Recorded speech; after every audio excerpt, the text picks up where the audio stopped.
Your Invisible Power. By Genevieve Behrend. This audio presentation is brought to you by Secret Knowledge. Chapter 1. Order of Visualization.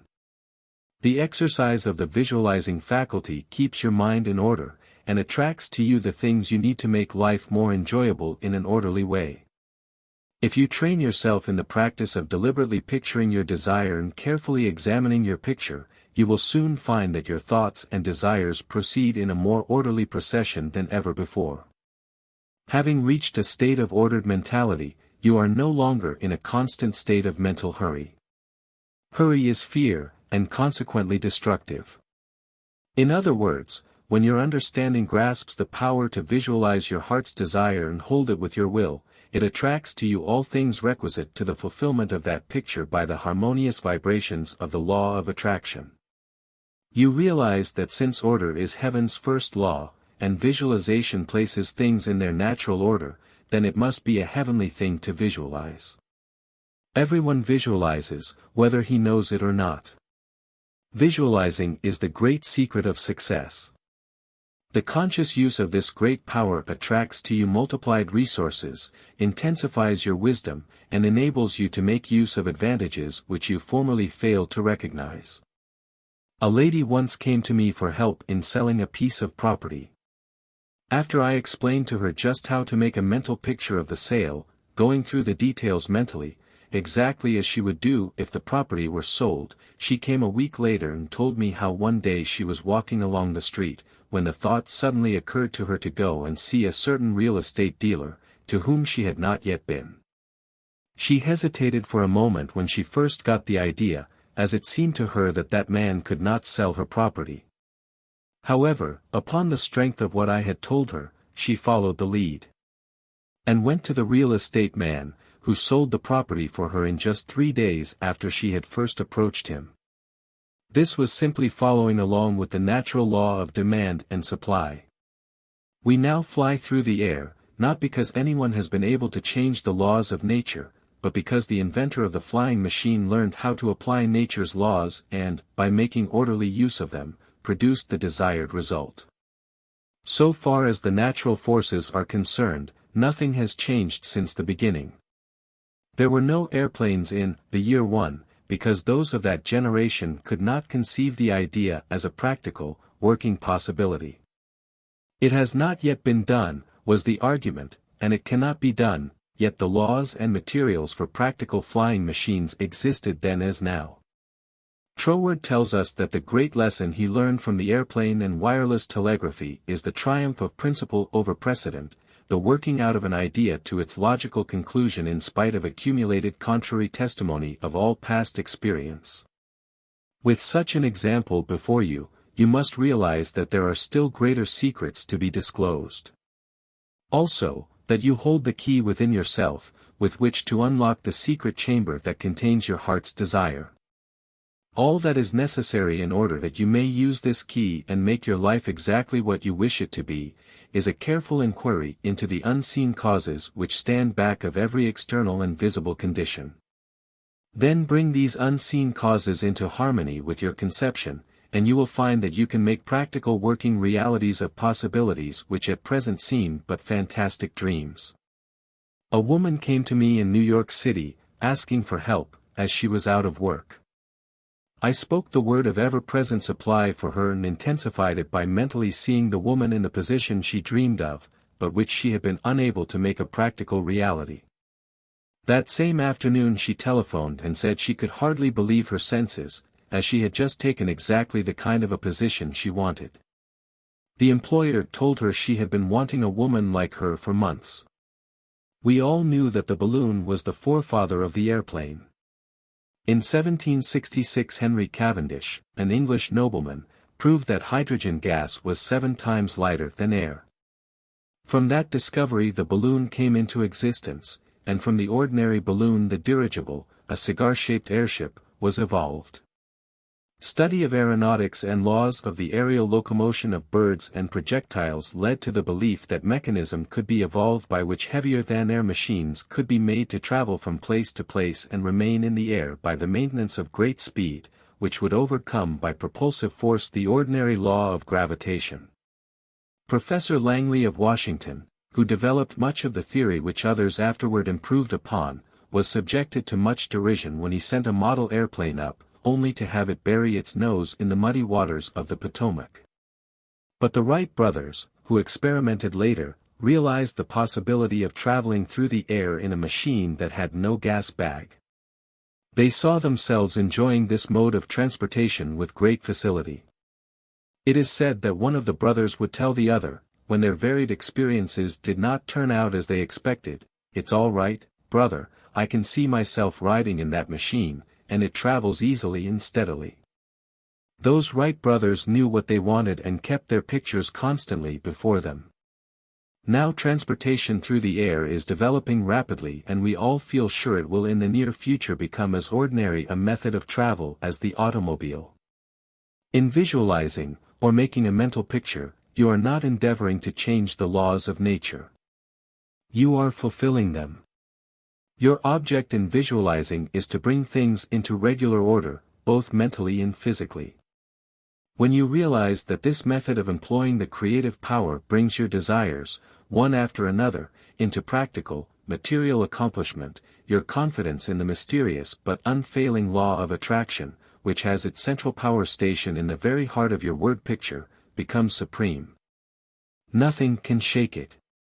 You never feel that it is necessary to take anything from anybody else. You have learned that asking and seeking have, as their correlatives, receiving and finding. You know that all you have to do is to start the plastic substance of the universe flowing into the thought molds your picture desire provides. Chapter 2.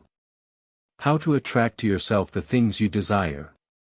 The power within you which enables you to form a thought picture is the starting point of all there is.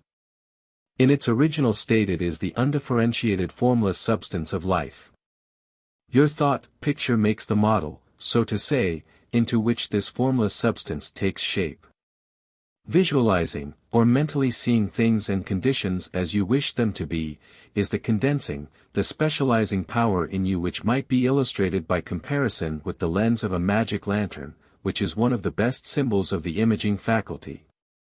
It illustrates the idea of the working of the creative spirit on the plane of initiative and selection, or in its concentrated, specializing form, in a remarkably clear manner.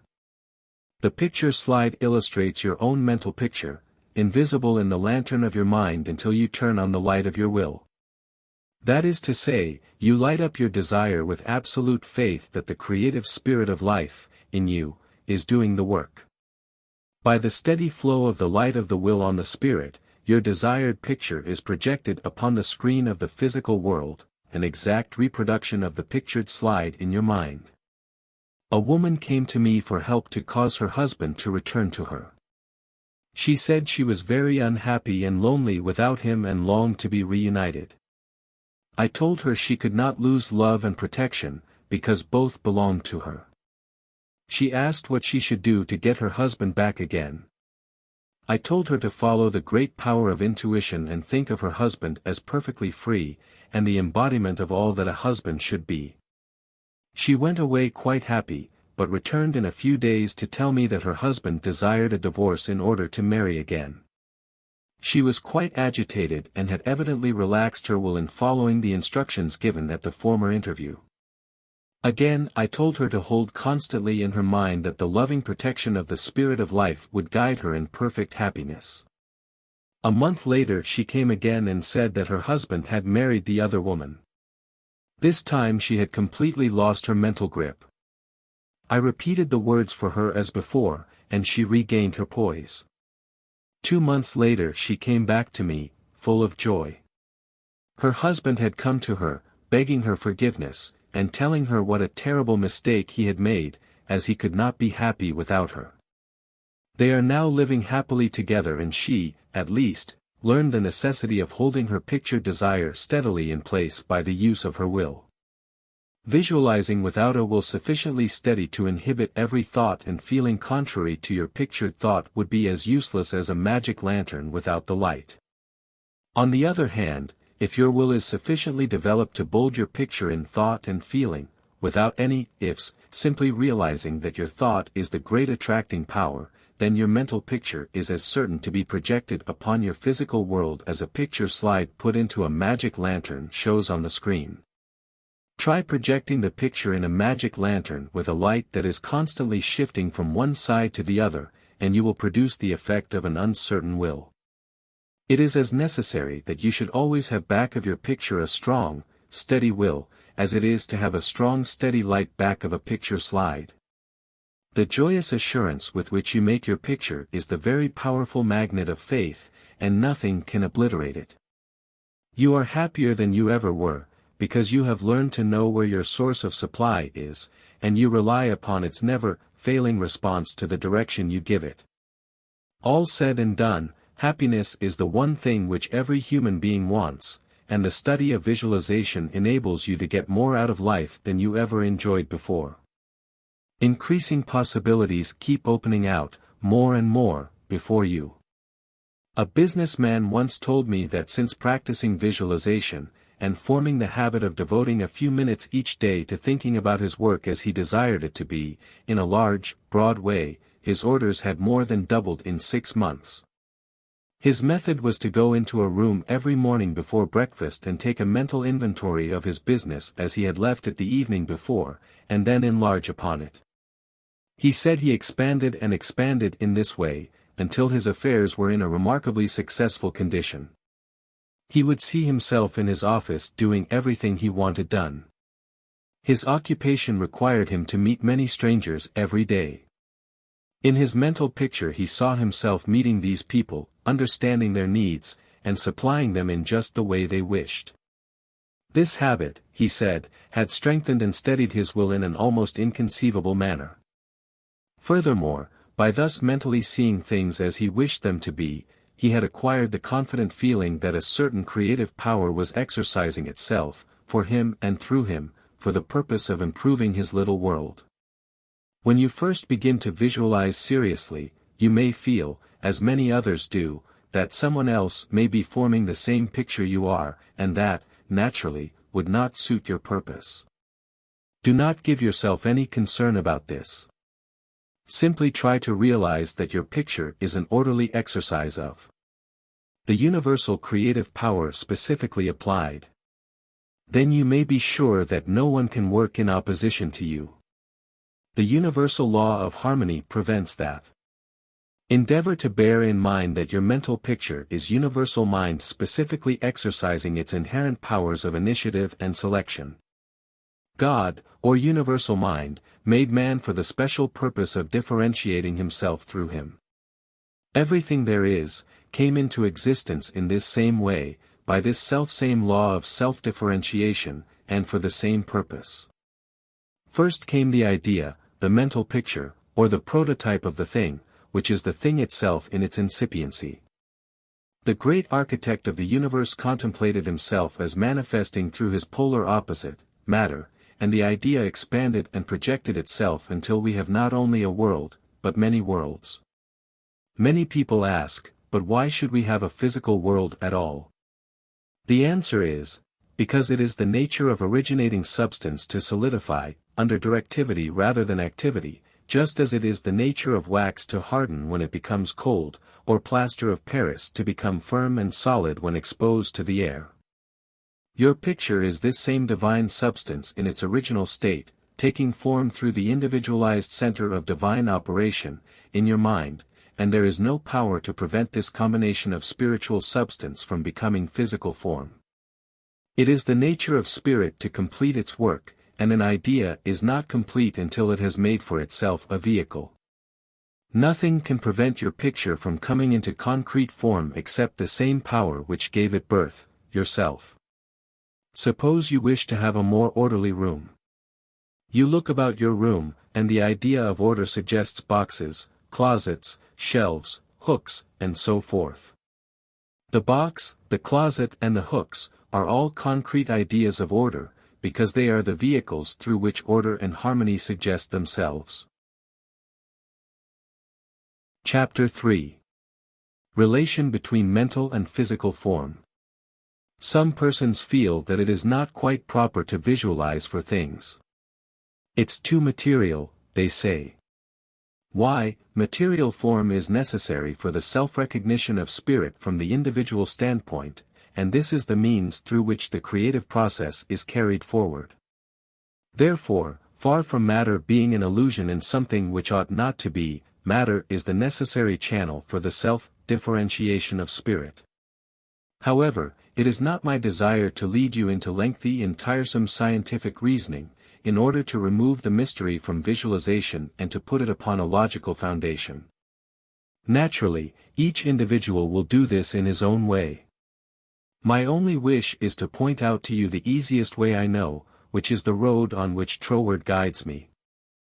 I feel sure you will conclude, as I have, that the only mystery in connection with visualizing is the mystery of life taking form, governed by unchangeable and easily understood laws.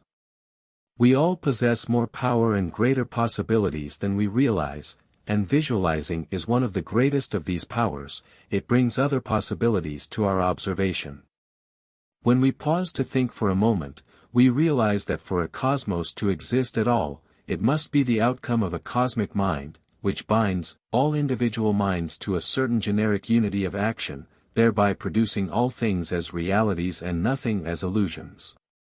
If you will take this thought of Troward's and meditate upon it without prejudice, you will surely realize that concrete material form is an absolute necessity of the creative process, also, that matter is not an illusion but a necessary channel through which life differentiates itself. If you consider matter in its right order, as the polar opposite to spirit, you will not find any antagonism between them.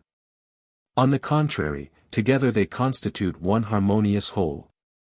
And when you realize this, you feel, in your practice of visualizing, that you are working from cause to effect, from beginning to end. In reality, your mental picture is the specialized outworking of the originating spirit. One could talk for hours on purely scientific lines, showing, as Troward says, that raw material for the formation of the solar systems is universally distributed throughout all space. Yet investigation shows that while the heavens are studded with millions of suns, there are spaces which show no signs of cosmic activity.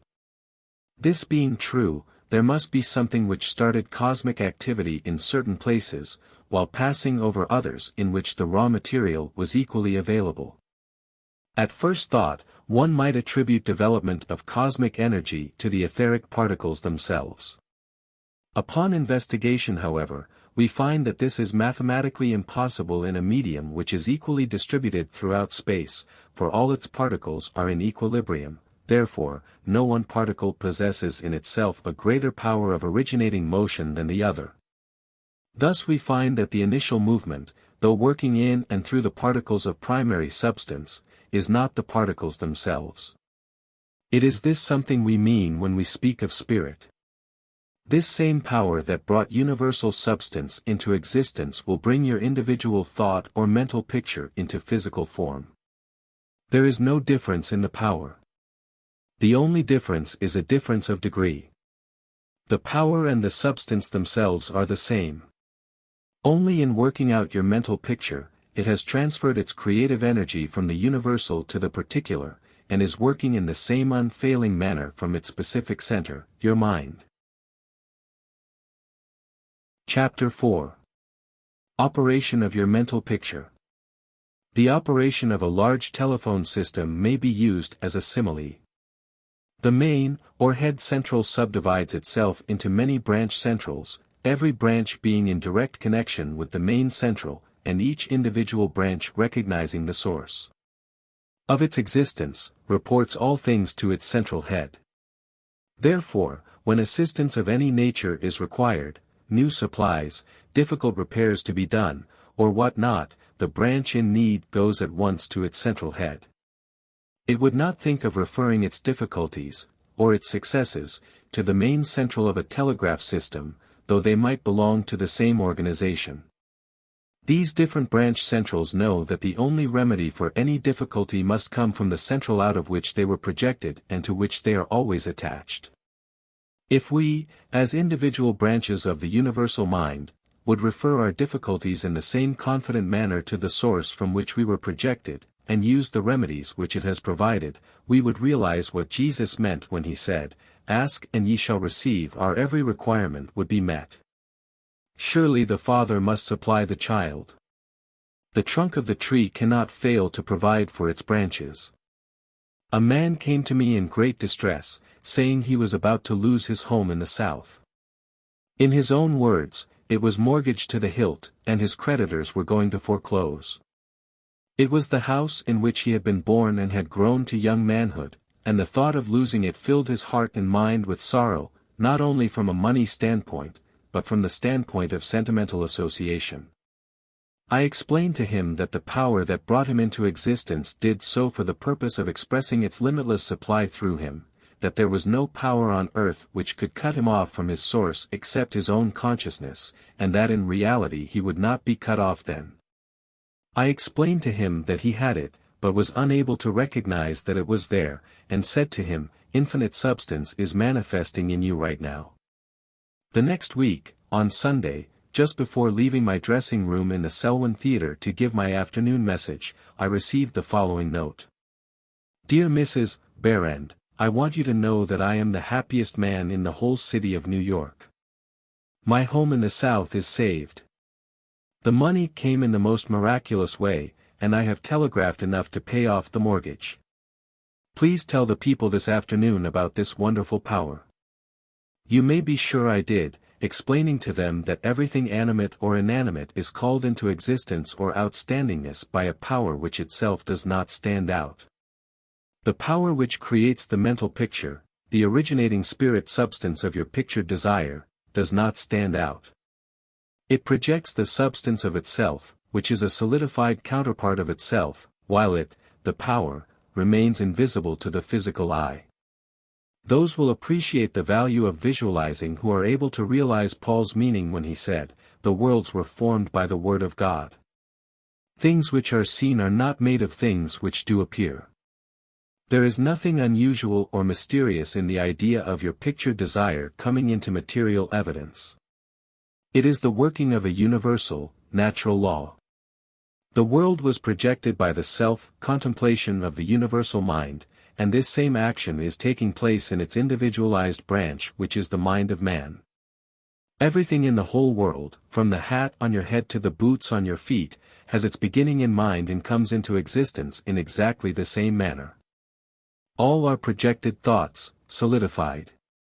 Your personal advance in evolution depends on your right use of the power of visualizing, and your use of it depends on whether you recognize that you, yourself, are a particular center through and in which the originating spirit is finding ever new expression for potentialities already existing within itself. This is evolution. Your mental picture is the force of attraction which evolves and combines the originating substance into specific shape. Your picture is the combining and evolving powerhouse, in a generative sense, so to say, through which the originating creative spirit expresses itself. Its creative action is limitless, without beginning and without end, and always progressive and orderly. It proceeds stage by stage, each stage being a necessary preparation for the one to follow. Now let us see if we can get an idea of the different stages by which the things in the world have come to be. Troward says, if we can get at the working principle which is producing these results, we can very quickly and easily give it personal application. First, we find that the thought of originating life, or spirit, concerning itself is its simple awareness of its own being, and this, demanding a relationship to something else, produces a primary ether, a universal substance out of which everything in the world must grow. Troward also tells us that, though this awareness of being is a necessary foundation for any further possibilities, it is not much to talk about. It is the same with individualized spirit, which is yourself.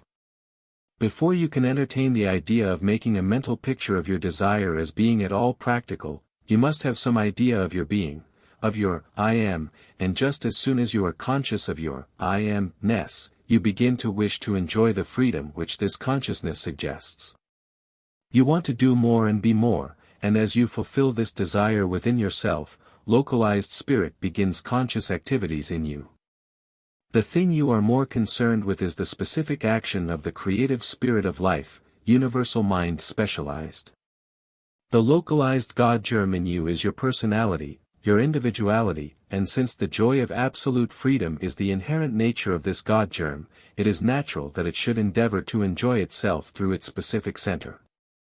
And as you grow in the comprehension that your being, your individuality, is God particularizing himself, you naturally develop divine tendencies. You want to enjoy life and liberty. You want freedom in your affairs as well as in your consciousness, and it is natural that you should. With this progressive wish there is always a faint thought, picture. As your wish and your recognition grow into an intense desire, this desire becomes a clear mental picture. For example, a young lady studying music wishes she had a piano in order to practice at home. She wants the piano so much that she can mentally see it in one of the rooms. She holds the picture of the piano and indulges in the mental reflection of the pleasure and advantage it will be to have the piano in the corner of the living room. One day she finds it there, just as she had pictured it. As you grow in understanding as to who you are, where you came from, what the purpose of your being is, and how you are to fulfill the purpose for which you are intended, you will become a more and more perfect center through which the creative spirit of life can enjoy itself. And you will realize that there can be but one creative process filling all space, which is the same in its potentiality whether universal or individual. Furthermore, all there is, whether on the plane of the visible or invisible, had its origin in the localized action of thought, or a mental picture, and this includes yourself, because you are universal spirit localized, and the same creative action is taking place through you. Now you are no doubt asking yourself why there is so much sickness and misery in the world. If the same power and intelligence which brought the world into existence is in operation in the mind of man, why does it not manifest itself as strength, joy, health, and plenty? If one can have one's desires fulfilled by simply making a mental picture of that desire, holding on to it with the will, and without anxiety, doing on the outward plane whatever seems necessary to bring the desire into fulfillment, then there seems no reason for the existence of sickness and poverty. Surely no one desires either. The first reason is that few persons will take the trouble to inquire into the working principle of the laws of life. If they did, they would soon convince themselves that there is no necessity for the sickness and poverty which we see about us. They would realize that visualizing is a principle and not a fallacy. There are a few who have found it worth while to study this simple, though absolutely unfailing law, which will deliver them from bondage. However, the race as a whole is not willing to give the time required for the study. It is either too simple, or too difficult. They may make a picture of their desire with some little understanding of visualizing for a day or two, but more frequently it is for an hour or so.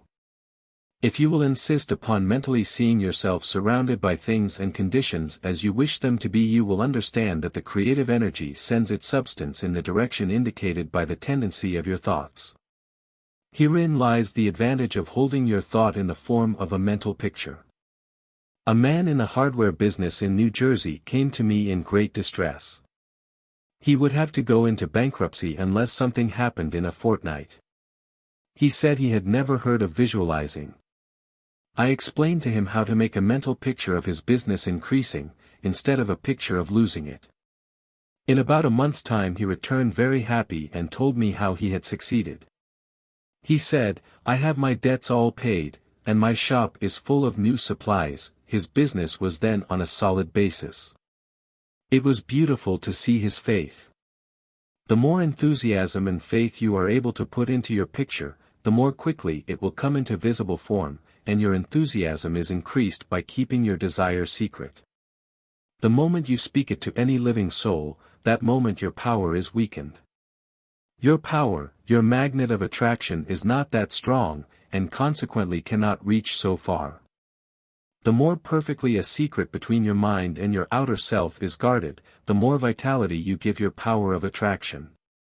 One tells one's troubles to weaken them, to get them off one's mind, and when a thought is given out, its power is dissipated. Talk it over with yourself, and even write it down, then destroy the paper. However, this does not mean that you should strenuously endeavor to compel the power to work out your picture on the special lines that you think it should. That method would soon exhaust you and hinder the fulfillment of your purpose. A wealthy relative need not necessarily die, or someone lose a fortune on the street, to materialize the $10,000 which you are mentally picturing. One of the doormen in the building in which I lived heard much of the mental picturing of desires from visitors passing out of my rooms. The average desire was for $500. He considered that $5 was more in his line and began to visualize it, without the slightest idea of where or how he was to get it. My parrot flew out of the window, and I telephoned to the men in the courtyard to get it for me. One caught it, and it bit him on the finger. The doorman, who had gloves on, and did not fear a similar hurt, took hold of it and brought it up to me. I gave him 5 $1 bills for his service. This sudden reward surprised him. He enthusiastically told me that he had been visualizing for just $5, merely from hearing that others visualized. He was delighted at the unexpected realization of his mental picture. All you have to do is to make such a mental picture of your heart's desire, and hold it cheerfully in place with your will, always conscious that the same infinite power which brought the universe into existence brought you into form for the purpose of enjoying itself in and through you. And since it is all life, love, light, power, peace, beauty, and joy, and is the only creative power there is, the form it takes in and through you depends upon the direction given it by your thought. In you it is undifferentiated, waiting to take any direction given it as it passes through the instrument which it has made for the purpose of self-distribution, you. It is this power which enables you to transfer your thoughts from one form to another. The power to change your mind is the individualized universal power taking the initiative, giving direction to the unformed substance contained in every thought. It is the simplest thing in the world to give this highly sensitive substance any form you will, through visualizing. Anyone can do it with a small expenditure of effort. Once you really believe that your mind is a center through which the unformed substance of all there is in your world, takes involuntary form, the only reason your picture does not always materialize is because you have introduced something antagonistic to the fundamental principle. Very often this destructive element is caused by the frequency with which you change your pictures. After many such changes, you decide that your original desire is what you want after all. Upon this conclusion, you begin to wonder why it, being your first picture, has not materialized. The substance with which you are mentally dealing is more sensitive than the most sensitive photographer's film. If, while taking a picture, you suddenly remembered you had already taken a picture on that same plate, you would not expect a perfect result of either picture. On the other hand, you may have taken 2 pictures on the same plate unconsciously. When the plate has been developed, and the picture comes into physical view, you do not condemn the principle of photography, nor are you puzzled to understand why your picture has turned out so unsatisfactorily. You do not feel that it is impossible for you to obtain a good, clear picture of the subject in question. You know that you can do so, by simply starting at the beginning, putting in a new plate, and determining to be more careful while taking your picture next time. If these lines are followed out, you are sure of a satisfactory result. If you will proceed in the same manner with your mental picture, doing your part in a correspondingly confident frame of mind, the result will be just as perfect. The laws of visualizing are as infallible as the laws governing photography. In fact, photography is the outcome of visualizing. Again, your results in visualizing the fulfillment of your desires may be imperfect, and your desires delayed, through the misuse of this power, owing to the thought that the fulfillment of your desire is contingent upon certain persons or conditions. The originating principle is not in any way dependent upon any person, place, or thing. It has no past and knows no future. The law is that the originating creative principle of life is the universal here and everlasting now. It creates its own vehicles through which to operate. Therefore, past experience has no bearing upon your present picture. So do not try to obtain your desire through a channel which may not be natural for it, even though it may seem reasonable to you. Your feeling should be that the thing, or the consciousness, which you so much desire, is normal and natural, a part of yourself, a form of your evolution. If you can do this, there is no power to prevent your enjoying the fulfillment of the picture you have in mind, or any other you may create. Chapter 5. Expressions from Beginners. Hundreds of persons have realized that visualizing is an Aladdin's lamp to him with a mighty will. General Foch says that his feelings were so outraged during the Franco-Prussian War in 1870 that he visualized himself leading a French army against the Germans to victory. He said he made his picture, smoked his pipe, and waited. This is one result of visualizing with which we are all familiar. A famous actress wrote a long article in one of the leading Sunday papers last winter, describing how she rid herself of excessive avoirdupois by seeing her figure constantly as she wished to be. A very interesting letter came to me from a doctor's wife, while I was lecturing in New York. She began with the hope that I would never discontinue my lectures on visualization, which were helping humanity to realize the wonderful fact that they possessed the means of liberation within themselves. Relating her own experience, she said that she was born on the east side of New York in the poorest quarter. From earliest girlhood she had cherished a dream of marrying a physician some day. This dream gradually formed a stationary mental picture. The first position she obtained was in the capacity of a maid in a physician's family. Leaving this place, she entered the family of another doctor. The wife of her employer died, and the doctor married her. The result of long-pictured yearning. After that, both she and her husband conceived the idea of owning a fruit farm in the South. They formed a mental picture of the idea and put their faith in its eventual fulfillment. The letter she sent me came from her fruit farm in the South. Her second mental picture had seen the light of materialization. Many letters of a similar nature come to me every day. The following is a case that was printed in the New York Herald last May, Atlantic City, May 5. She was an old woman, and when she was arraigned before Judge Clarence Goldenberg in the police court today she was so weak and tired she could hardly stand. The judge asked the court attendant what she was charged with. "Stealing a bottle of milk, Your Honor," repeated the officer. "She took it from the doorstep of a downtown cottage before daybreak this morning." "Why did you do that?" Judge Goldenberg asked her. "I was hungry," said the old lady. "Well, you're not very wealthy now, but you're no longer poor. I've been searching for you for months. I've got $500 belonging to you from the estate of a relative. I am the executor of the estate." Judge Goldenberg paid the woman's fine out of his own pocket, and then escorted her into his office, where he turned her legacy over to her and sent a policeman out to find her a lodging place. I learned later that this little woman had been desiring mentally picturing $500, while all the time ignorant of how it could possibly come to her. But she kept her vision and strengthened it with her faith. In an issue of Good Housekeeping there was an article by Addington Bruce entitled, "Stiffening Your Mental Backbone." It is very instructive, and would benefit anyone to read it. He says, in part, form the habit of devoting a few moments every day to thinking about your work in a large, broad, imaginative way, as a vital necessity to yourself and a useful service to society.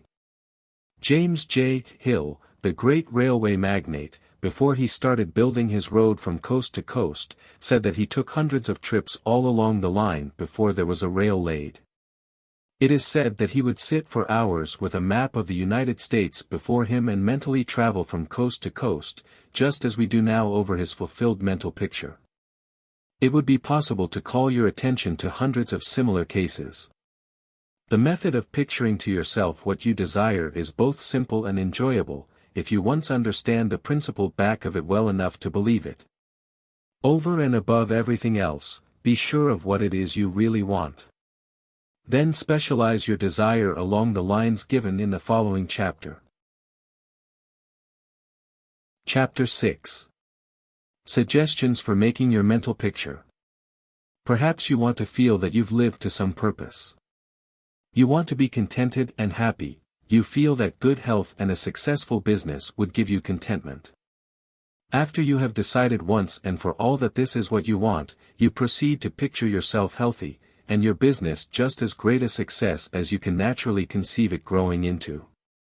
The best times for making your definite picture are just before breakfast, and again, before retiring at night. As it is necessary to give yourself plenty of time, it may be necessary to rise earlier than you usually do. Go into a room where you will not be disturbed, meditate for a few moments upon the practical working of the law of visualizing, and ask yourself, how did the things about me first come into existence? How can I get more quickly in touch with my invisible supply? Someone felt that comfort would be better expressed and experienced by sitting on a chair than on the floor. So the very beginning of a chair was the desire to be at ease. With this came the picture of some sort of a chair. The same principle applies to the hat and the clothes you wear. Go carefully into the thought of the principle back of the thing. Establish it as a personal experience, make it a fact to your consciousness. Then open a window, take about 10 deep breaths, and during the time draw a large imaginary circle of light pound you. As you inhale, keeping yourself in the center of this circle of light, see great rays of light coming from the circle and entering your body at all points, centralizing itself at your solar plexus. Hold the breath a few moments at this central point of your body, the solar plexus, then slowly exhale. As you do this, mentally see imaginary rays, or sprays, of light going up through the body, and down and out through feet. Mentally spray your entire body with this imaginary light. When you have finished the breathing exercise, sit in a comfortable upright chair and mentally know there is but one life, one substance, and this life substance of the universe is finding pleasure in self-recognition in you. Repeat some affirmation of this kind, until you feel the truth and stimulating reality of the words which you are affirming. Then begin your picture. If you are thorough in this, you will find yourself in the deep consciousness beneath the surface of your own thought power.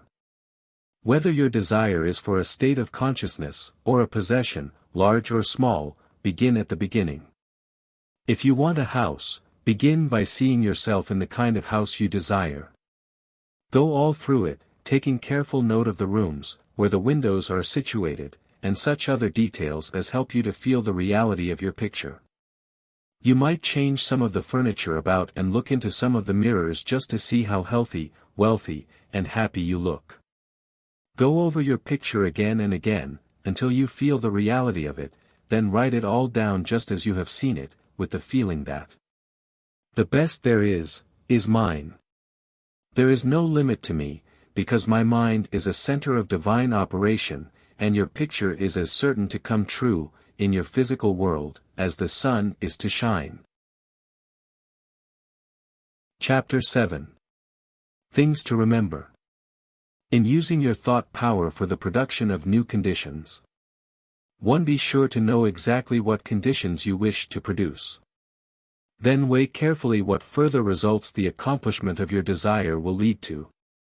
2. By letting your thought dwell upon a mental picture, you are concentrating the creative action of spirit in this center, where its forces are equally balanced.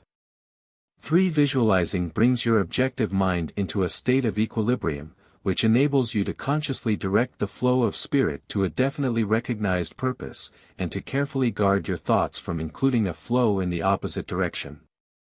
For you must always bear in mind that you are dealing with a wonderful potential energy, which is not yet differentiated into any particular form, and that by the action of your mind, you can differentiate it into any specific form that you will. Your picture assists you to keep your mind fixed on the fact that the inflow of this creative energy is taking place. Also, by your mental picture, you are determining the direction you wish the sensitive creative power to take, and by doing this, you make the externalization of your picture a certainty.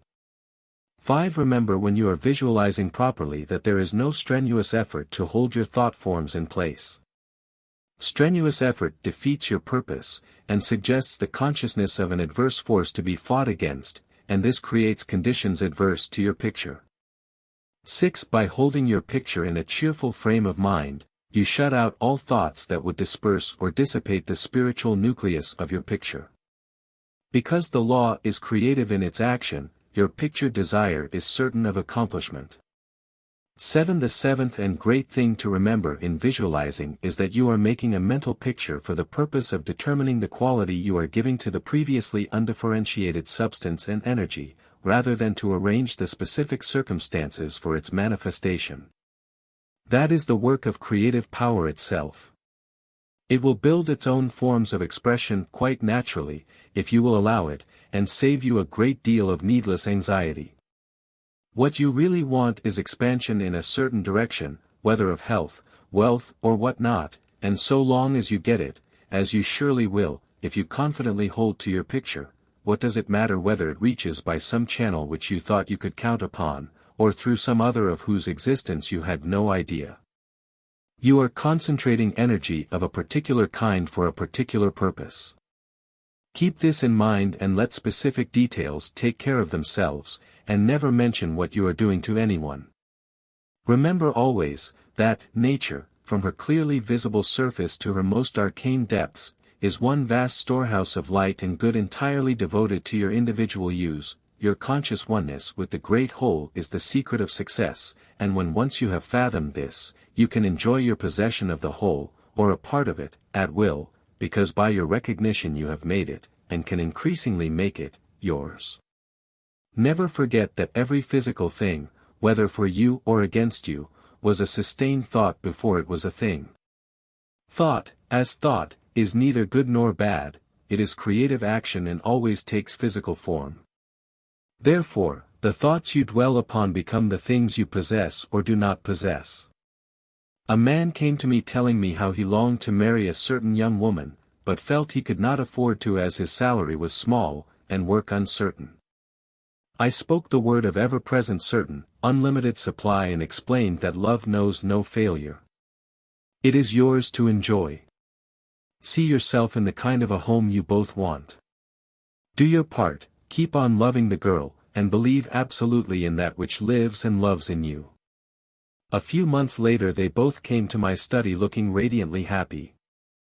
I knew they were married. The wife said to me, "Dear Mrs. Behrend, we are very happy because we now know how to use our thought power and hold our consciousness as one, with all we want. So be yourself and enjoy life in your own divine way. Do not fear to be your true self, for everything you want, wants you." Chapter 8. Why I took up the study of mental science. I have frequently been questioned about my reasons for taking up the study of mental science, and as to the results of my search, not only in the knowledge of principles, but also in the application of that knowledge for the development of my own life. Such inquiries are justifiable, because one who essays the role of a messenger of psychological truths can only be convincing as he or she has tested them in the laboratory of personal mental experience.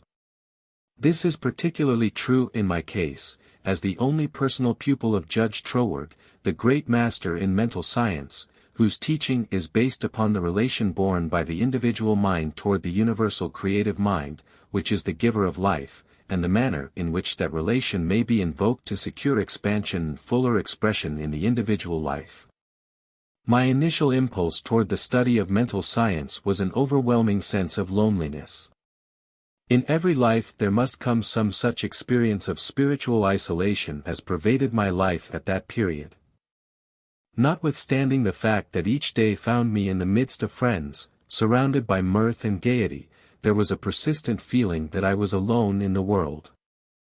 I had been a widow for about 3 years, wandering from country to country, seeking for peace of mind. The circumstances and surroundings of my life were such that my friends looked upon me as an unusually fortunate young woman. Although they recognized that I had sustained a great loss when my husband died, they knew that he had left me well provided for, free to go anywhere my pleasure dictated. Yet, if my friends could have penetrated my inmost emotions, they would have found a deep sense of emptiness and isolation. This feeling inspired a spirit of unrest, which drove me on and on in fruitless search upon the outside, for that which I later learned could only be found within. I studied Christian Science, but it gave me no solace, though fully realizing the great work the scientists were doing, and even having the pleasure and privilege of meeting Mrs. Eddy personally.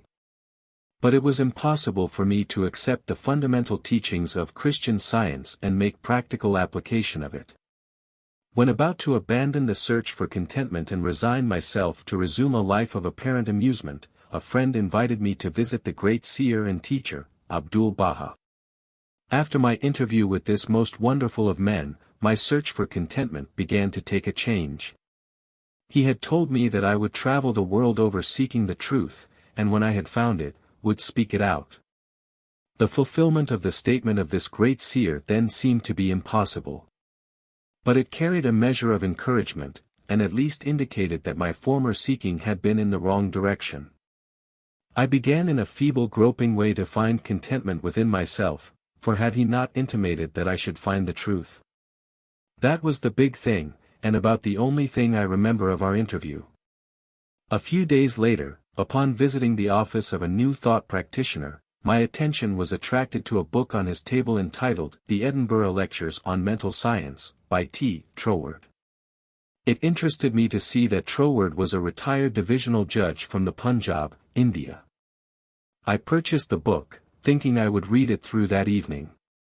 Many have endeavored to do the same thing, only to find, as I did, that the book must be studied in order to be understood, and hundreds have decided, just as I did, to give it their undivided attention.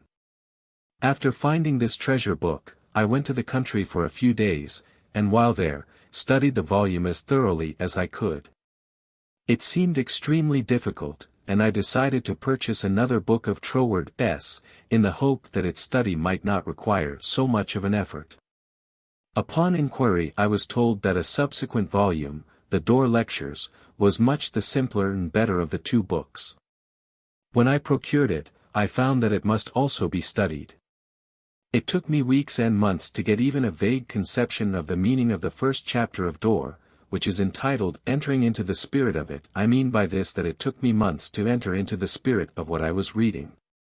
But in the meantime a paragraph from page 26 arrested my attention, as seeming the greatest thing I had ever read.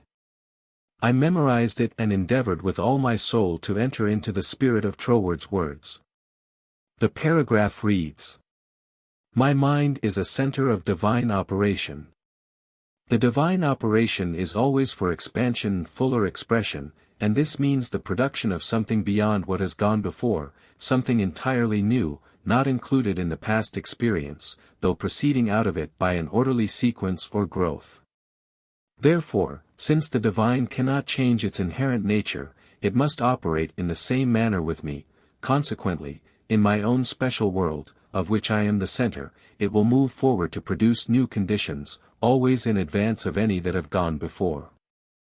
It took an effort on my part to memorize this paragraph, but in the endeavor toward this end, the words seemed to carry with them a certain stimulus. Each repetition of the paragraph made it easier for me to enter into the spirit of it. The words expressed exactly what I had been seeking for. My one desire was for peace of mind. I found it comforting to believe that the divine operation in me could expand to fuller expression and produce more and more contentment, in fact, a peace mind and a degree of contentment greater than I had ever known. The paragraph further inspired me with deep interest to feel that the life spark in me could bring into my life something entirely new. I did not wish to obliterate my past experience, but that was exactly what Troward said it would not do. The divine operation would not exclude my past experience, but proceeding out of it would bring some new things that would transcend anything that I had ever experienced before. Meditation on these statements brought with it a certain joyous feeling. What a wonderful thing it would be if I could accept and sincerely believe, beyond all doubt, that this one statement of Troward's was true. Surely the divine could not change its inherent nature, and since divine life is operating in me, I must be divinely inhabited, and the divine in me must operate just as it operates upon the universal plane. This meant that my whole world of circumstances, friends, and conditions would ultimately become a world of contentment and enjoyment of which I am the center. This would all happen just as soon as I was able to control my mind and thereby provide a concrete center around which the divine energies could play. Surely it was worth trying for. If Troward had found this truth, why not it? The idea held me to my task. Later I determined to study with the man who had realized and given to the world so great a statement. It had lifted me from my state of despondency. The immediate difficulty was the need for increased finances. Chapter 9. How I attracted to myself $20,000. In the laboratory of experience in which my newly revealed relation to the divine operation was to be tested, the first problem was a financial one. My income was a stipulated one, quite enough for my everyday needs, but it did not seem sufficient to enable me to go comfortably to England, where Troward lived, and remain for an indefinite period to study with so great a teacher as he must be. So before inquiring whether Troward took pupils, or whether I would be eligible in case he did, I began to use the paragraph I had memorized. Daily, in fact, almost hourly, the words were in my mind. My mind is a center of divine operation, and divine operation means expansion into something better than has gone before. From the Edinburgh lectures I had read something about the law of attraction, and from the chapter on causes and conditions, I had gleaned a vague idea of visualizing. So every night, before going to sleep, I made a mental picture of the desired $20,000 which seemed necessary to go and study with Troward.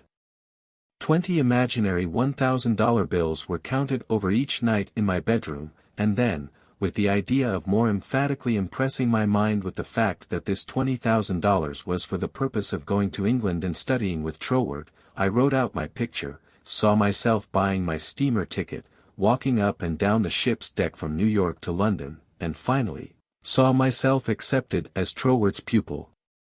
This process was repeated every morning and every evening, always impressing more and more fully upon my mind Troward's memorized statement. My mind is a center of divine operations. I endeavored to keep this statement in the back part of my consciousness all the time, with no thought in mind of how the money might be obtained. Probably the reason why there was no thought of the avenues through which the money might reach me was because I could not possibly imagine where the $20,000 would come from. So I simply held my thoughts steady and let the power of attraction find its own ways and means.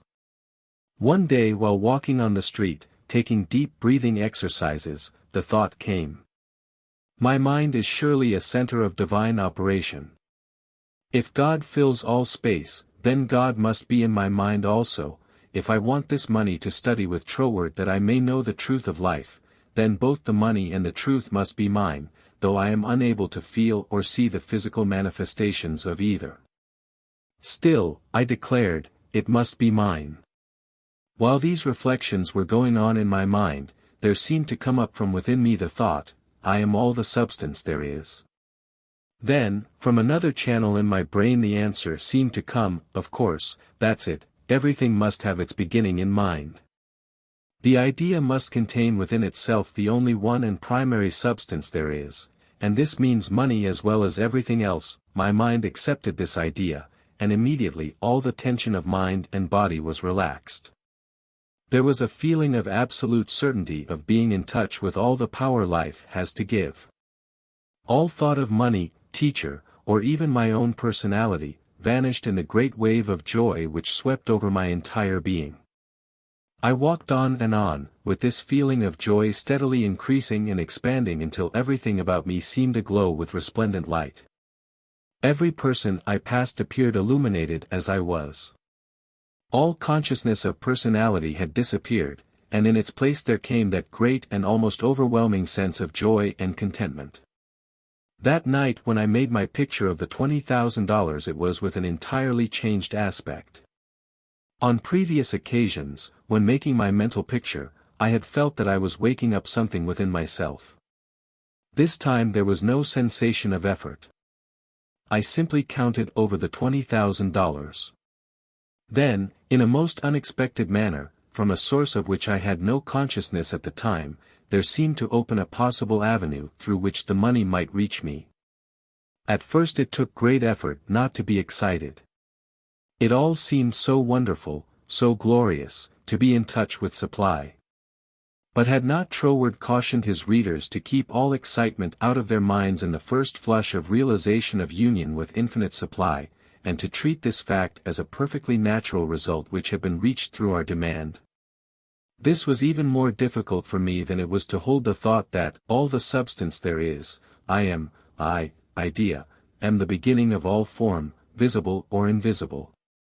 Just as soon as there appeared a circumstance which indicated the direction through which the $20,000 might come, I not only made a supreme effort to regard the indicated direction calmly as the first sprout of the seed I had sown in the absolute, but left no stone unturned to follow up that direction, thereby fulfilling my part.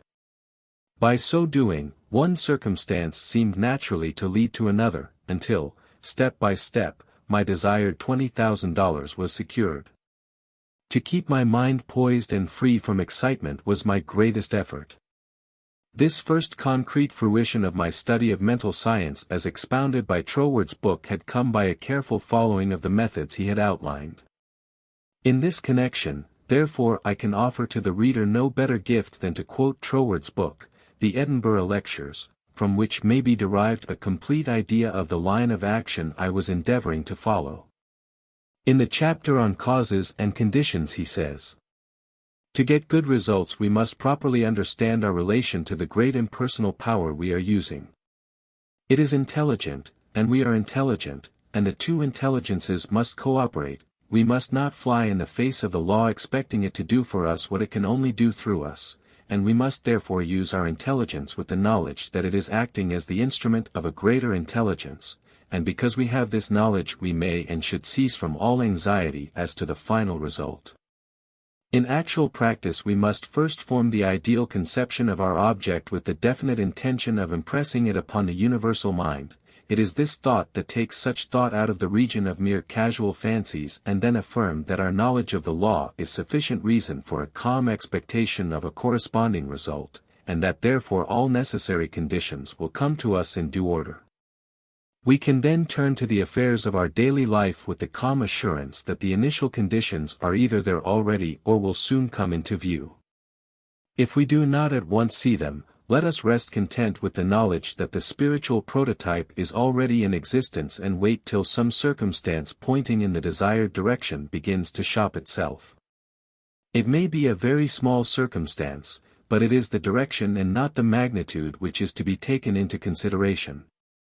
As soon as we see it we should regard it as the first sprouting of the seed sown in the absolute, and do calmly, and without excitement, whatever the circumstances seem to require, and then later on we shall see that this doing will in turn lead to a further circumstance in the same direction, until we find ourselves conducted, step by step, to the accomplishment of our object. In this way the understanding of the great principle of the law of supply will, by repeated experiences, deliver us more and more completely out of the region of anxious thought and toilsome labor and bring us into a new world where the useful employment of all our powers, whether mental or physical, will only be an unfolding of our individuality upon the lines of its own nature, and therefore a perpetual source of health and happiness, a sufficient inducement, surely, to the careful study of the laws governing the relation on between the individual and the universal mind. To my mind, then as now, this quotation outlines the core and center of the method and manner of approach necessary for coming in touch with infinite supply. At least it, together with the previously quoted statement, "My mind is a center of divine operation," etc., constituted the only apparent means of attracting to myself the $20,000. My constant endeavor to get into the spirit of these statements, and to attract to myself this needed sum, took about 6 weeks, at the end of which time I had in my bank the required $20,000. This could be made into a long story, giving all the details, but the facts, as already narrated, will give you a definite idea of the magnetic condition of my mind while the $20,000 was finding its way to me. Chapter 10. How I became the only personal pupil of Thomas Troward, the great mental scientist. As soon as the idea of studying with Troward came to me, I asked a friend to write him for me, feeling that perhaps my friend could couch my desire in better or more persuasive terms than I could employ. To all the letters written by this friend, I received not one reply. This was so discouraging that I would have completely abandoned the idea of becoming Troward's pupil, except for the experience I had had that day on the street, when my whole world was illuminated, and I remembered the promise, "All things whatsoever thou wilt, believe thou hast received, and thou shalt receive." With this experience in my mind, my passage to England was arranged, notwithstanding the fact that apparently my letters were ignored. We wrote again, however, and finally received a reply, very courteous though very positive. Troward did not take pupils, he had no time to devote to a pupil. Notwithstanding this definite decision, I declined to be discouraged, because of the memory of my experience upon the day when the light and the thought had come to me, "I am all the substance there is." I seemed to be able to live that experience over at will, and with it there always came a flood of courage and renewed energy. We journeyed on to London, and from there telegraphed Troward, asking for an interview. The telegram was promptly answered, setting a date when he could see us. At this time Troward was living in One Manor, a little out of the way place in the southern part of England, about 20 miles from a railway station. We could not find it on the map, and with great difficulty Cook's touring agency, in London, located the place for us. There was very little speculation in my mind as to what Troward would say to me in this interview. There always remained the feeling that the truth was mine, also that it would grow and expand in my consciousness until peace and contentment were outward, as well as inward, manifestations of my individual life. We arrived at Troward's house in a terrific rainstorm, and were cordially received by Troward himself, whom I found, much to my surprise, to be more the type of a Frenchman than an Englishman. I afterward learned that he was a descendant of the Huguenot race, a man of medium stature, with a rather large head, big nose, and eyes that fairly danced with merriment. After we had been introduced to the other members of the family and given a cup of hot tea, we were invited into the living room, where Troward talked very freely of everything except my proposed studies. It seemed quite impossible to bring him to that subject. Just before we were leaving, however, I asked quite boldly, "Will you not reconsider your decision to take a personal pupil? I wish so much to study with you," to which he replied, with a very indifferent manner, that he did not feel he could give the time it would require for personal instruction, but that he would be glad to give me the names of 2 or 3 books which he felt would not only be interesting but instructive to me.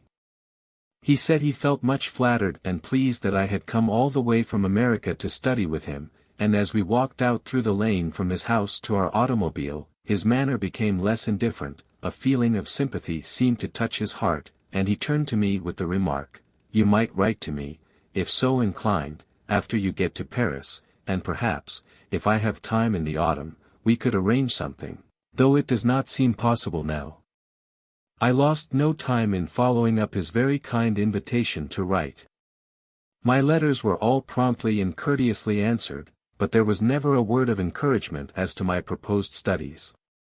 Finally, about 2 months later, there came a letter with this question in it: "What do you suppose is the meaning of this verse in the 21st chapter of Revelation? 16, and the city Leith foursquare and the length is as large as the breadth, and he measured the city with the reed, 12,000 furlongs. The length and the breadth and the height of it are equal." Instinctively I knew that my chance to study with Troward hung upon my giving the correct answer to that question. The definition of the verse seemed utterly beyond my reach. Naturally, answers came to my mind, but I knew intuitively that they were incorrect. I began bombarding my scholarly friends and acquaintances with the same questions. Lawyers, doctors, priests, nuns, and clergymen, all over the world, received letters from me with this question in them. Answers began to return to me, but intuition told me not one was correct. All the while I was endeavoring to find the answer for myself, but no answer came. I memorized the verse in order that I might meditate upon it. I began a search of Paris for the books Troward had recommended to me, and after 2 or 3 days' search we crossed the river Seine to the Fle de site to go into some of the old bookstores there. The books were out of print, and these were the last places in which to find them. Finally we came upon a little shop which had them. The man had only 1 copy of each left, consequently the price was high. While remonstrating with the clerk, my eye rested upon the work of an astrologer, which I laughingly picked up and asked, "Do you think Professor would read my horoscope?" The clerk looked aghast at the suggestion, and responded, "Why, no, madam, he is one of France's greatest astrologers. He does not read horoscopes." In spite of this answer, there was a persistent impulse within me to go to the man. The friend who had accompanied me in my search for the books remonstrated with me, and tried in every way to dissuade me from going to the famous astrologer, but I insisted. When we arrived at his office, I found it somewhat embarrassing to ask him to read my horoscope. Nevertheless, there was nothing to do but put the question. Reluctantly, the professor invited us into his paper-strewn study, reluctantly, and also impatiently he asked us to be seated. Very courteously and coldly he told me that he did not read horoscopes. His whole manner said, more clearly than words could, that he wished we would take our departure. My friend stood up. I was at a great loss what to do next, because I felt that I was not quite ready to go. Intuition seemed to tell me there was something for me to gain there. Just what it was I was unable to define, so I paused a moment, much to my friend's displeasure and embarrassment, when one of the professor's enormous Persian cats jumped into my lap. "Get down, Jack!" the professor shouted. "What does it mean?" he seemed to ask himself. Then with a greater interest than he had hitherto shown in me, the professor said with a smile, "I have never known that cat to go to a stranger before, madam. My cat pleads for you. I, also, now feel an interest in your horoscope, and if you will give me the data it will give me pleasure to write it out for you." There was a great feeling of happiness in me when he made this statement, which he concluded by saying, "I do not feel that you really care for your horoscope." The truth of this statement shocked me, because I did not care about a horoscope, and could not give any reason why I was letting him do it. However, he said, "May I call for your data next Sunday afternoon?" On Sunday afternoon at the appointed time, the professor arrived, and I was handing him the slip of paper with all the data of my birth, etc., when the idea came to ask the professor the answer to the question Troward had given me from the 16th verse of the 21st chapter of Revelation. The thought was instantly carried into effect, and I found myself asking this man what he thought this verse meant. Without pausing to think it over, he immediately replied, "It means, the city signifies the truth, and the truth is non-invertible. Every side from which you approach it is exactly the same." Intuitively and undoubtingly I recognized this answer as the true one, and my joy knew no bounds, because I felt sure that with this correct answer in my possession, Troward would accept me as his pupil in the fall.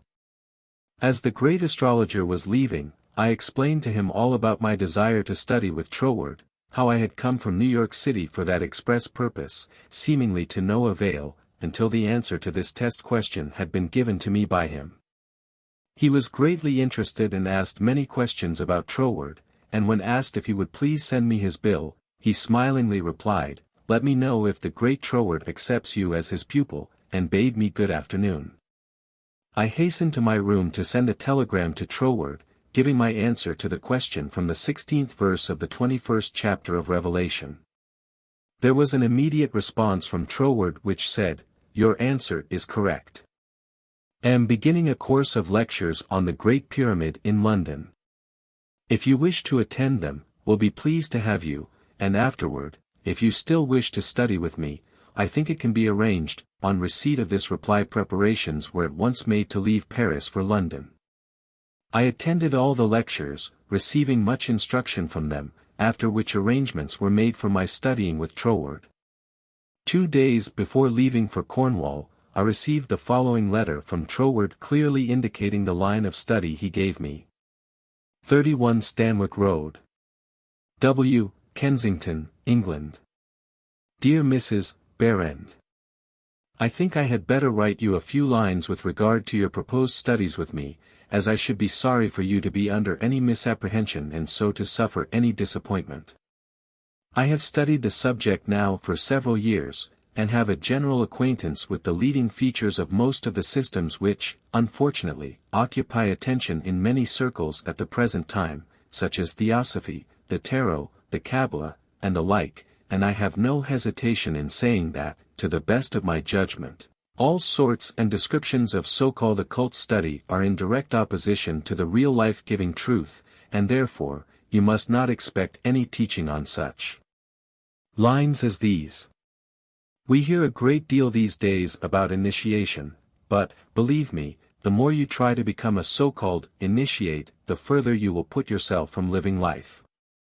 I speak after many years of careful study and consideration when I say that the Bible and its revelation of Christ is the one thing really worth studying, and that is a subject large enough in all conscience, embracing, as it does, our outward life and of everyday concerns, and also the inner springs of our life and all that we can in general terms conceive of the life in the unseen after putting off the body at death. You have expressed a very great degree of confidence in my teaching, and if your confidence is such that you wish, as you say, to put yourself entirely under my guidance, I can only accept it as a very serious responsibility, and should have to ask you to exhibit that confidence by refusing to look into such so-called mysteries, as I would forbid you to look into. I am speaking from experience, but the result will be that much of my teaching will appear to be very simple, perhaps to some extent dogmatic, and you will say you have heard much of it before. Faith in God, prayer and worship, approach to the Father through Christ, all this is in a certain sense familiar to you, and all I can hope to do is perhaps to throw a little more light on these subjects, that they may become to you, not merely traditional words, but present living facts. I have been thus explicit as I do not want you to have any disappointment, and also I should say that our so-called course of study will be only friendly conversations at such times as we can fit them in, either you coming to our house, or I to yours, as may be most convenient at the time. Also, I will lend you some books which will be helpful, but they are very few, and in no sense occult.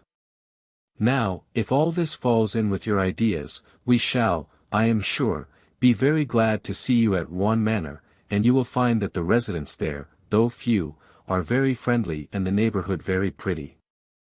But, on the other hand, if you feel that you want some other source of learning, do not mind saying so, only you will never find any substitute for Christ. I trust you will not mind my writing you like this, but I do not want you to come all the way down to Cornwall, and then be disappointed. With kindest regards, yours sincerely. Chapter 11. How to bring the power in your word into action. In every word you use, there is a power germ which expands and projects itself in the direction your word indicates, and ultimately develops into physical expression. For example, you wish the consciousness of joy. Repeat the word joy secretly, persistently and emphatically. The repetition of the word joy sets up a quality of vibration which causes the joy germ to begin to expand and project itself until your whole being is filled with joy. This is not a mere fancy, but a truth. Once you experience this power, you will daily prove to yourself that these facts have not been fabricated to fit a theory, but the theory has been built up by careful observation of facts. Everyone knows that joy comes from within. No one can give it to you. Another may give you cause for joy, but no one can be joyous for you. Joy is a state of consciousness, and consciousness is purely mental. Troward says the mental faculties always work under something which stimulates them, and this stimulus may come either from without, through the external senses, or from within, by the consciousness of something not perceptible on the physical plane. The recognition of this interior source of stimulus enables you to bring into your consciousness any state you desire. Once a thing seems normal to you, it is as surely yours, through the law of growth and attraction, as it is yours to no addition after you have learned the use of figures. This method of repeating the word makes the word in all of its limitless meaning yours, because words are the embodiment of thoughts, and thought is creative, neither good nor bad, simply creative. This is the reason why faith builds up and fear destroys. Only believe, and all things are possible unto you. It is faith that gives you dominion over every adverse circumstance or condition. It is your word of faith that sets you free, not faith in any specific thing or act, but simple faith in your best self in all ways. It is this ever-present creative power within the heart of the Word that makes your health, your peace of mind, and your financial condition a reproduction of your most habitual thought. Try to believe and understand this, and you will find yourself master of every adverse circumstance or condition, for you will become a prince of power. Chapter 12. How to increase your faith. But you ask, how can I speak the word of faith when I have little or no faith? Every living thing has faith in something or somebody. Faith is that quality of power which gives the creative energy a corresponding vitality, and the vitality in the word of faith you use causes it to take corresponding physical form. Even intense fear is alive with faith. You fear smallpox because you believe it possible for you to contract it. You fear poverty and loneliness because you believe them possible for you. It is the faith which understands that every creation had its birth in the womb of thought words, that gives you dominion over all things, your lesser self included, and this feeling of faith is increased and intensified through observing what it does. Your constant observation should be of your state of consciousness when you did, not when you hoped you might, but feared it was too good to be true. How did you feel that time when you simply had to bring yourself into a better frame of mind and did, or you had to have a certain thing and got it? Live these experiences over again and again, mentally, until you really feel in touch with the self which knows and does, and then the best there is yours. Chapter 13. The reward of increased faith. Your desire to be your best has expanded your faith into the faith of the universe which knows no failure, and has brought you into conscious realization that you are not a victim of the universe, but a part of it. Consequently, you are able to recognize that there is that within yourself which is able to make conscious contact with the universal law, and enables you to press all the particular laws of nature, whether visible or invisible, into serving your particular demand or desire. Thereby you find yourself master, not a slave, of any situation. Troward tells us that this mastering is to be accomplished by knowledge, and the only knowledge which will afford this purpose in all its measureless immensity is the knowledge of the personal element in universal spirit, and its reciprocity to our own personality. In other words, the words you think, the personality you feel yourself to be, are all reproductions in miniature of God, or specialized universal spirit. All your word thoughts were God word forms before they were yours. The words you use are the instruments, channels, through which the creative energy takes form. Naturally, this sensitive creative power can only reproduce in accordance with the instrument through which it passes. All disappointments and failures are the result of endeavoring to think one thing and produce another. This is just as impossible as it would be for an electric fan to be used for lighting purposes, or for water to flow through a crooked pipe in a straight line. The water must take the shape of the pipe through which it flows. Even more truly, this sensitive, invisible substance must reproduce outwardly the shape of the thought word through which it passes. This is the law of its nature, therefore, it logically follows, as a man thinketh, so is he. Hence, when your thought or word form is in correspondence with the eternal constructive and forward movement of the universal law, then your mind is the mirror in which the infinite power and intelligence of the universe sees itself reproduced, and your individual life becomes one of harmony. Chapter 14. How to make nature respond to you. It should be steadily borne in mind that there is an intelligence and power in all nature and all space, which is always creative and infinitely sensitive and responsive. The responsiveness of its nature is twofold: it is creative, and amenable to suggestion. Once the human understanding grasps this all-important fact, it realizes the simplicity with which the law of life supplies your every demand. All that is necessary is to realize that your mind is a center of divine operation, and consequently contains that within itself which accepts suggestions, and expect all life to respond to your call.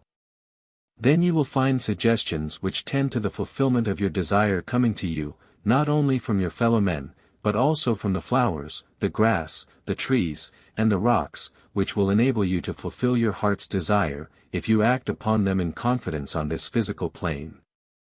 Faith without works is dead, but faith with works sets you absolutely free. Chapter 15.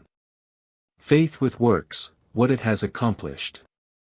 It is said of Tyson, the great Australian millionaire, that the suggestion to make the desert land of Australia blossom as the rose came to him from a modest little Australian violet while he was working as a bushman for something like 3 shillings a day. He used to find these friendly little violets growing in certain places in the woods, and something in the flower touched something akin to itself in the mind of Tyson. He would sit on the side of his bunk at night and wonder how flowers and vegetable life could be given an opportunity to express themselves in the desert land of Australia. No doubt he realized that it would take a long time to save enough money to put irrigating ditches in the desert lands, but his thought and feeling assured him it could be accomplished, and if it could be done, he could do it. If there was a power within himself which was able to capture the idea, then there must be a responsive power within the idea itself which could bring itself into a practical physical manifestation. He resolutely put aside all questions as to the specific ways and means which would be employed in bringing his desire into physical manifestation, and simply kept his thought centered upon the idea of making fences and seeing flowers and grass where none existed at that time. Since the responsiveness of reproductive creative power is not limited to any local condition of mind, his habitual meditation and mental picture set his ideas free to roam in infinitude, and attract to themselves other ideas of a kindred nature. Therefore, it was not necessary for Tyson to wait until he had saved from his 3 shillings a day enough money to irrigate the land, to see his ideas and desires fulfilled, for his ideas found other ideas in the financial world which were attuned in sympathy with themselves, and doors of finance were quickly opened. All charitable institutions are maintained upon the principle of the responsiveness of life. If this were not true, no one would care to give, simply because another needed. The law of demand and supply, cause and effect, can never be broken. Ideas attract to themselves kindred ideas. Sometimes they come from a flower, a book, or out of the invisible. You are intent upon an idea not quite complete as to the ways and means of fulfillment, and behold along comes another idea, from no one can tell where, and find friendly lodging with your idea, one idea attracting another, and so on until your desires are physical facts.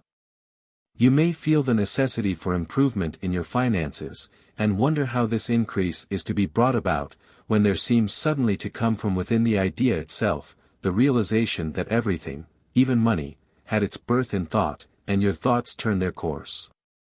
You simply hold to the statement or affirmation that the best, and all there is yours. Since you are able to capture ideas from the infinite through the instrument of your intuition, you let your mind rest upon that thought, knowing full well that this very thought will respond to itself. Your inhibition of all doubt and anxiety enables the reassuring ideas to establish themselves and attract to them I can and I will ideas, which gradually grow into the physical form of the desire in your mind. In the conscious uses of the universal power to reproduce your desires in physical form, 3 facts should be borne in mind. First, all space is filled with a creative power. Second, this creative power is amenable to suggestion. Third, it can only work by deductive methods. As Troward tells us, this last is an exceedingly important point, for it implies that the action of the ever-present creative power is in no way limited by precedent. It works according to the essence of the spirit of the principle. In other words, this universal power takes its creative direction from the word you give it. Once man realizes this great truth, the character with which this sensitive, reproductive power is invested becomes the most important of all his considerations. It is the unvarying law of creative life principle that, as a man thinketh in his heart, so is he. If you realize the truth that the creative power can be to you only what you feel and think it to be, it is willing and able to meet your demands. Troward says, if you think your thought is powerful, your thought is powerful. As a man thinketh in his heart, so is he, is the law of life, and the creative power can no more change this law than an ordinary mirror can reflect back to you a different image than the object you hold before it. As you think, so are you, does not mean, as you tell people you think, or, as you would wish the world to believe you think. It means your innermost thoughts, that place where no one but you know. None can know the Father save the Son, and no one can know the Son but the Father. Only the reproductive creative spirit of life knows what you think until your thoughts become physical facts and manifest themselves in your body, your brain, or your affairs. Then everyone with whom you come into contact may know, because the Father, the intelligent creative energy which heareth in secret your most secret thoughts, rewards you openly, reproduces your thoughts in physical form. As you think, that is what you become, should be kept in the background of your mind constantly. This is watching and praying without ceasing, and when you are not feeling quite up to par physically, pray. Chapter 16. Suggestions as to how to pray or ask, believing you have already received. Scientific thinking, positive thought suggestions for practical application. Try, through careful, positive, enthusiastic, though not strenuous, thought, to realize that the indescribable, invisible substance of life fills all space, that its nature is intelligent, undifferentiated substance. 5 o'clock in the morning is the best time to go into this sort of meditation. If you will retire early every night for 1 month, and before falling asleep, impress firmly upon your subjective mind the affirmation, "My Father is the ruler of all the world, and is expressing his directing power through me," you will find that the substance of life takes form in your thought molds. Do not accept the above suggestion simply because it is given to you. Think it over carefully until the impression is made upon your own subconscious mind understandingly. Rise every morning, as was suggested before, at 5 o'clock, sit in a quiet room in a straight-back chair, and think out the affirmation of the previous evening, and you will realize and be able to put into practice your princely power with the realization to some extent, at least, that your mind really is a center through which all the creative energy and power there is taking form. In prayer for a change in condition, physical, mental, or financial, for yourself or another, bear in mind that the fundamental necessity for the answer to prayer is the understanding of the scientific statement. Ask, believing you have already received, and you shall receive. This is not as difficult as it appears on the surface, once you realize that everything has its origin in the mind, and that which you seek outwardly, you already possess. No one can think a thought in the future. Your thought of a thing constitutes its origin. Therefore, the thought form of the thing is already yours as soon as you think it. Your steady recognition of this thought possession causes the thought to concentrate, to condense, to project itself, and to assume physical form. The recognition or conception of new sources of wealth is the loftiest aspiration you can take into your heart, for it assumes and implies the furtherance of all noble aims. Remember that that which you call treatment or prayer is not, in any sense, hypnosis. It should never be your endeavor to take possession of the mind of another. Remember that it should never be your intention to make yourself believe that which you know to be untrue. You are simply thinking into God or first cause with the understanding that if a thing is true at all, there is a way in which it is true throughout the universe. Remember that the power of thought works by absolutely scientific principles. These principles are expressed in the language of the statement.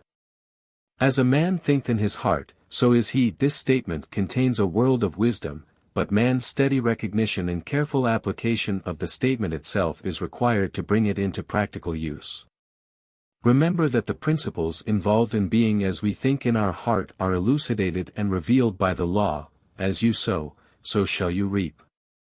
Remember that your freedom to choose just what you will think, just what thought possession you will affirm and claim, constitutes God's gift to you. It shows how First Cause has endowed every man with the power and ability to bring into his personal environment whatever he chooses. If you plant an acorn, you get an oak. If you sow a grain of corn, you reap a stalk and many kernels of corn. You always get the manifestation of that which you consciously or unconsciously affirm and claim, habitually declare and expect, or, in other words, as you sow. The manifestation of this truth, even in a small degree, gives you the undisputable understanding that dominion is your charter right. You are an heir of First Cause, endowed with all the power he has. God has given you everything. All is yours, and you know that all you have to do is to reach out your mental hand and take it. This formula may serve as a pattern to shape your own prayer or affirmation into God for the benefit of another or yourself. If for another, you speak the Christian name of the person you wish to help, then dismiss their personality entirely from your consciousness. Intensify your thought by meditating upon the fact that there is that in you which finds the way, which is the truth and is the life. You are affirming this fact, believing that since you are thinking this, it is already yours. Having lifted up your feeling to the central idea of this meditation, you examine your own consciousness and see if there is aught which is unlike God. If there is any feeling of fear, worry, malice, envy, hatred, or jealousy, turn back in your meditation to cleanse your thought. Through the affirmation that God's love and purity fills all space, including your heart and soul. Reconcile your thought with the love of God, always remembering that you are made in the image and likeness of love. Keep this cleansing thought in mind until you feel that you have freed your consciousness entirely of all thoughts and feelings other than love and unity with all humanity. Then, if denials do not disturb you, deny all that is unlike your desired manifestation. This accomplished, you almost overlay your denial with the affirmative thought that you are made in the image and likeness of God, and already have your desire fulfilled in its original thought form. Prayer as a method of thought is a deliberate use of the law which gives you the power of dominion over everything which tends in any way to hamper your perfect liberty. You have been given life that you may enjoy it more and more fully. The steady recognition of this truth makes you declare yourself a prince of power. You recognize, accept, and use this power as the child of a king, and hence dominion is your birthright. Then, when you feel the light of this great truth flooding your consciousness, open the floodgates of your soul in heartfelt praise, because you have the understanding that the Creator and His creation are one, also that the Creator is continually creating through His creation. Close your treatment in the happy assurance that the prayer which is fulfilled is not a form of supplication, but a steady, habitual affirming that the Creator of all creation is operating specifically through me, therefore the work must be perfectly done. Your mind is a center of divine operation. For every 5 minutes given to reading and study of the theories of mental science, spend 15 minutes in the use and application of the knowledge acquired. Chapter 17. Things to remember. Jesus said all things are possible unto you. He did not claim to be more divine than you are. He declared the whole human race children of God. By birth he was no exception to this rule. The power he possessed was developed through his personal effort. He said you could do the same if you would only believe in yourself. A great idea is valueless unless accompanied by physical action. God gives the idea, man works it out upon the physical plane. All that is really worthwhile is contentment. Self-command alone can produce it. The soul and body are one. Contentment of mind is contentment of soul, and contentment of soul means contentment of body. If you wish health, watch your thoughts, not only of your physical being, but your thoughts about everything and everybody. With your will, keep them in line with your desire, and outwardly act in accordance with your thoughts, and you will soon realize that all power both over thoughts and conditions has been given to you. You believe in God. Believe in yourself as the physical instrument through which God operates. Absolute dominion is yours when you have sufficient self-mastery to conquer the negative tendency of thoughts and actions. Ask yourself daily, what is the purpose of the power which put me here? How can I work with the purpose for life and liberty in me? After having decided these questions, endeavor hourly to fulfill them. You are a law unto yourself. If you have a tendency to overdo anything, eat, drink, or blame circumstances for your misfortunes, conquer that tendency with the inward conviction that all power is yours. Eat less, drink less, blame circumstances less, and the best there is will gradually grow in the place where the worst seem to be. Always remember that all is yours to use as you will. You can if you will, you do. God the Father blesses you with all He has to give. Make good godly use of it. The reason for greater success when you first began your studies and demonstrations in mental science was your joy and enthusiasm at the simple discovery of power within, which was greater than you were able to put into your understanding later. With increased understanding comes increasing joy and enthusiasm, and the results will correspond.